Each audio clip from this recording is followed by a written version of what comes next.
My name is Simon. The name means the one who hears. I live in Cyrene. Cyrene was originally a Greek colony on the coasts of North Africa. After the final defeat of Carthage, the city came under Roman control. And there is a large Jewish population. My family converted to Judaism, and I grew up in the faith. I follow the Torah. I believe in its teachings. Still, I struggle. Standing between two worlds, both African and Jewish, I find it difficult to belong. Following the teachings of Deuteronomy, Jews will worship annually in Jerusalem for three main festivals. There is Sukkot, the Feast of the Booths. This is a celebration of the Lord that he dwelled with his people as they journeyed in the wilderness. There's Shavuot, also known as Pentecost, where the Jews celebrate the gift of the Torah to Moses. And finally, there is the greatest of these celebrations, Pesach, the Passover, the Feast of Unleavened Bread. The Lord spared his people and rescued them from bondage in Egypt. The Lord made a group of slaves into his people. However, to be part of this people can be a challenge. The expectation is that you will be in Jerusalem for these three festivals. But for those of us in the diaspora, that is difficult. The month-long journey from Cyrene to Jerusalem is not an easy task. It takes a great deal of money and effort to travel nearly 900 miles. Those from Cyrene who make the trip a few times in a lifetime are truly blessed. For me, this will probably be my one opportunity, my only time to actually be in Jerusalem for the festival. Now, the rabbis debate about whether celebrations of the Passover are even legitimate outside of the city. Some say yes, others say no, and I'm going to let them debate. As for me, I long to be in Zion. How lovely is your dwelling place, Lord Almighty. My soul yearns, even faints, for the courts of the Lord. My heart and my flesh cry out for the living God. Where my Lord is, I will find my home. I hope to find rest from the division in my life. I've been working hard. I've been saving money for years. And this year, I will come out of Africa as my spiritual fathers had, and I will too go to the promised land. And I am so excited. I'm so excited even for my children, Alexander and Rufus, that they can go and see this. Perhaps they will discover in Jerusalem what God's plan is for them.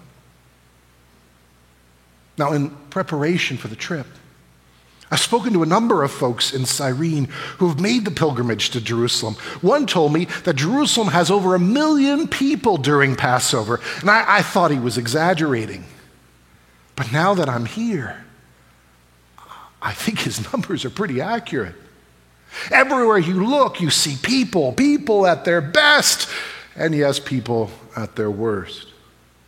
Security is very tight in Jerusalem. There are Roman guards everywhere. Word on the street is that the soldiers are worried about a Jewish uprising. The soldiers I saw were well armed. Well, they had the look about them that they'd rather be somewhere else. I think they may be scared. Still, they're the ones who have the monopoly of power. They're the ones who have the weapons. My family arrives a week early for Passover. Most of the pilgrims do. Perhaps along the journey, we've been made unclean. This gives us the extra time as a chance to go through the purification rites. I intend to be very careful. I do not want anything to ruin this opportunity. I'm here to celebrate the Passover in Jerusalem. In Jerusalem. There was quite a stir this morning. A young rabbi from Nazareth came to town. They say he is quite a preacher. His name is Yeshua, Jesus. They even say he works miracles. Some are claiming that he is the Messiah, and they were cheering him, laying palm branches in front of his donkey. I was warned about kooks like this. Apparently, these messiahs seem to come out during the Passover. Don't they realize how dangerous this is? Rome will not appreciate any talk of defiance. Things were in turmoil when I headed to the temple today. I wanted to make sacrifice. It's not wise to bring your own animals when you're traveling such long distances. As a result, I must buy my animal for sacrifice at the temple. I also have to change my Roman money for the temple money. The Roman money has images of Caesar and the Roman gods. Can't take that into the temple. I was sure that I had enough money, but you never know. Unfortunately, some try to take advantage of the pilgrims by charging exorbitant prices. I would say some of these business people have made profit their god. Apparently, I am not the only one that thinks this. Before I arrived, Jesus had turned over the money changers' tables in the temple. I was told that he was pretty angry. He's right that they are a bunch of thieves, but I worry. I do not want to see my chance to be in Zion for the Passover risked. Jerusalem is all buzzing with talk of this Jesus. In the marketplace, people are talking about the wonders he's done. They're speaking about his teachings. Strange teachings. Anyone who does not carry his cross and follow me cannot be my disciple. You've heard it said, an eye for an eye, a tooth for a tooth, but I tell you, do not resist any evil person. If someone strikes you on the cheek, turn to him the other also. If someone wants to sue you and take your tunic, let him have your cloak as well. If someone forces you to go 1 mile, go with him 2 miles. You have heard it said. Yes, we've heard it said. It was said by Moses.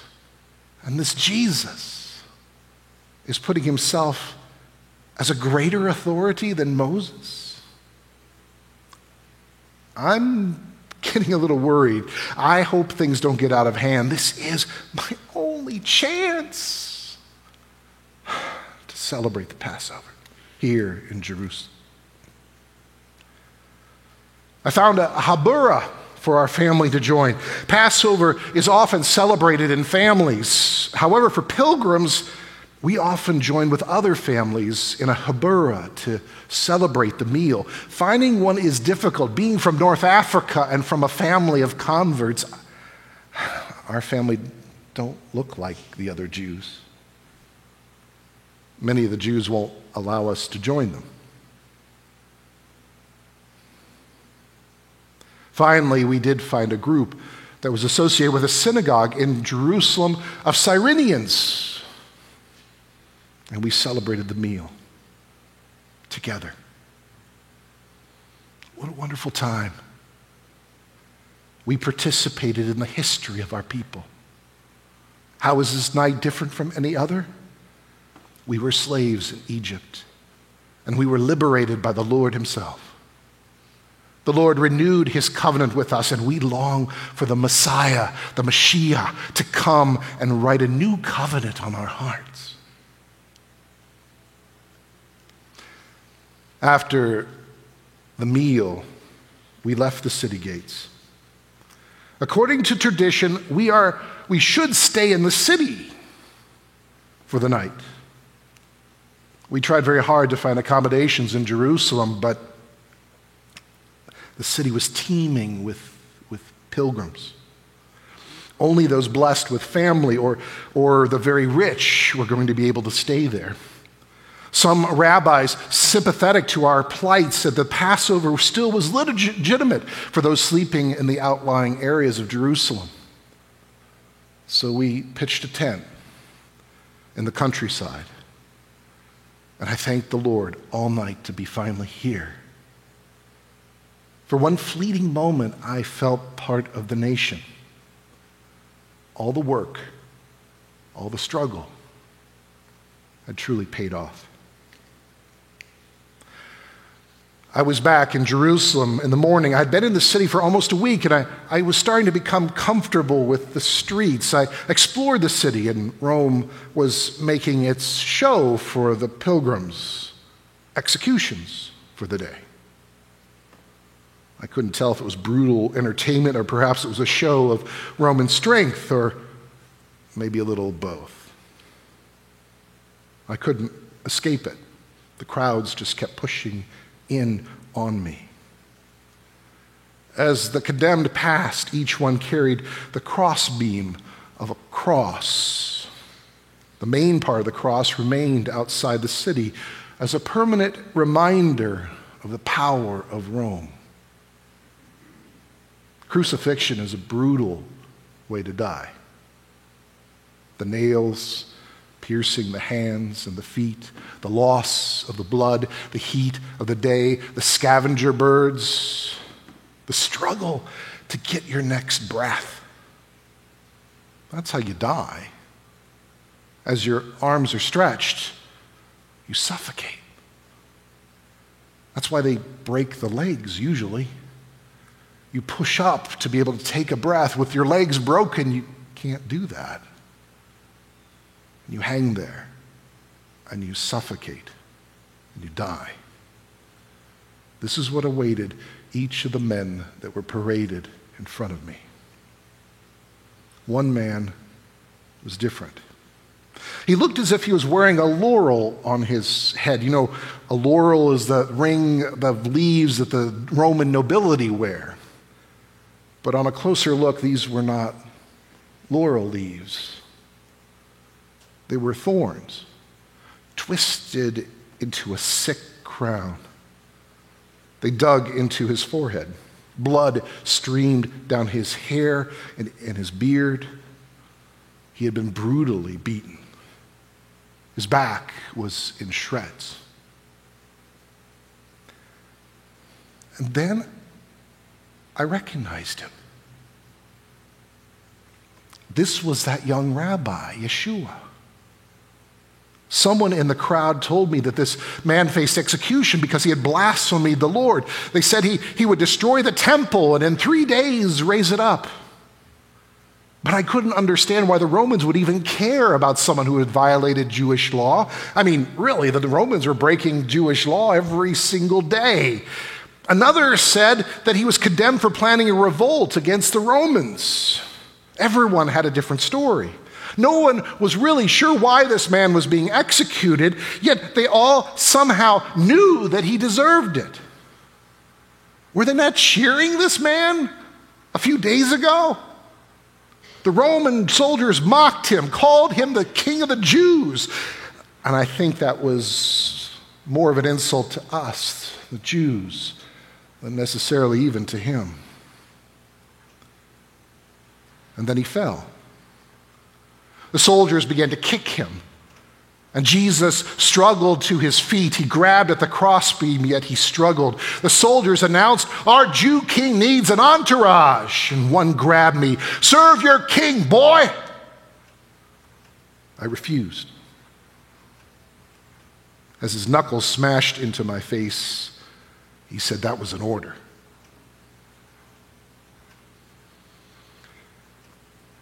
As I struggled with the weight of the crossbeam, I must admit that my thoughts weren't for Jesus. I was touching blood. I was now unclean, unfit for worship. The Sabbath was tomorrow, and now I was impure. Here Here I was in Jerusalem, the trip of my lifetime, and I had been made unclean. I was tired. Tired of being rejected, tired of not fitting in with Gentiles or Jews. I looked at Jesus. He understood. He understood what it meant to be rejected. Probably more than anyone, he understood. I walked with Jesus. He was battered and bruised and bleeding. His disciples had scattered. He essentially was alone. Still, he was never broken. His words carried authority. Like a prophet from long ago, he spoke a word of judgment upon this city. Daughters of Jerusalem, do not weep for me, but weep for yourselves and your children. After they nailed him to the cross and they lifted him up, he asked for their forgiveness. Father, forgive them, for they know not what they do. This man did not act like other criminals. He was innocent, I tell you. He was innocent. Although he was tortured and tormented, he spoke as if he knew something that the rest of us did not know.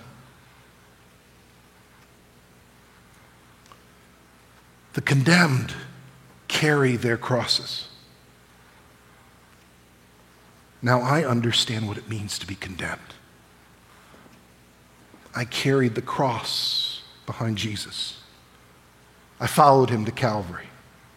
I faced the same jeering crowds and the same tormenting soldiers. I felt the weight of that cross upon my back, and I understand what it means to be condemned. Yet I did not pay the price.